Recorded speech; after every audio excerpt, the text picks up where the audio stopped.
IPL వేలం అంటే చాలు ఆస్ట్రేలియా క్రికెటర్స్పై ఫ్రాంచైజీలు తెగ మోజుపడుతుంటారు. లీగ్ ఆరంభం నుంచి ఇది ఇలాగే కొనసాగుతూ వస్తుంది. ఐపీఎల్ చరిత్రలోనే అత్యధిక ధర దక్కించుకున్న టాప్ 10 క్రికెటర్ల జాబితాలో 4 స్థానాలు వాళ్ళవే.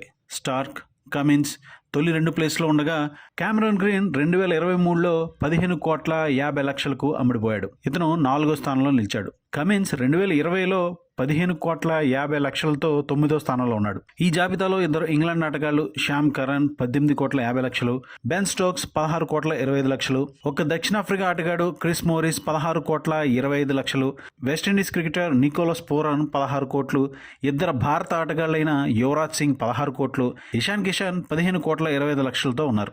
అంతర్జాతీయ టీ20లో బెరుకన్నదే లేకుండా దూకుడుగా ఆడటం ఆసీస్ ఆటగాళ్లకు అలవాటు. అంతేకాకుండా తమ సొంత బిగ్ బాస్ టీ20 లీగ్లో సత్తా చాటిన కంగారు ఆటగాళ్లు ఐపీఎల్ వేలంలో ఫ్రాంచైజీల దృష్టిని ఆకర్షిస్తున్నారు. ఎలాంటి పరిస్థితుల్లో అయినా అత్యుత్తమ ప్రదర్శన చేసేందుకు ప్రయత్నించడం, ఎలాంటి వాతావరణానికైనా అలవాటు పడటం ఆసీస్ ఆటగాళ్ల ప్రత్యేకత. ఈసారి కూడా ఆస్ట్రేలియా ఆటగాళ్లు భారీ ధరలను దక్కించుకున్నారు. దీని వెనుక ఇటీవల ప్రపంచ కప్లో వీళ్ళ ప్రదర్శన, అంతర్జాతీయ క్రికెట్లో నిలకడైన ఆట తీరు, వారి దేశవాళీ లీగ్లో అత్యుత్తమంగా రాణించడం తదితర కారణాలున్నాయి. అంతేకాకుండా వేలంలో వీళ్ళ పేర్లు వచ్చే సమయానికి నెలకొన్న పరిస్థితులు, ఫ్రాంచైజీల దగ్గర అప్పుడు ఉన్న డబ్బు, జట్ల మధ్య పోటీ కూడా వీరి ధరలపై ప్రభావం చూపాయి.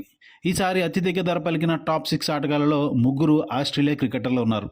స్టార్క్ను కోల్కతా నైట్ రైడర్స్ దక్కించుకోగా కమిన్స్ను సన్ రైజర్స్ హైదరాబాద్ దక్కించుకుంది. వీరితో పాటు యువ పేసర్ అయిన స్పెన్సర్ జాన్సన్ను గుజరాత్ టైటాన్స్ 10 కోట్లకు దక్కించుకుంది. వీళ్లే కాకుండా ట్రావిస్ హెడ్ను సన్ రైజర్స్ హైదరాబాద్ 6,80,00,000కు దక్కించుకుంది. జే రిచర్డ్సన్ను ఢిల్లీ క్యాపిటల్స్ 5 కోట్లు ఇచ్చి కొనుక్కుంది. ఆస్టర్ టర్నర్ను లక్నో సూపర్ జైంట్స్ కోటి పెట్టి కొనుక్కుంది.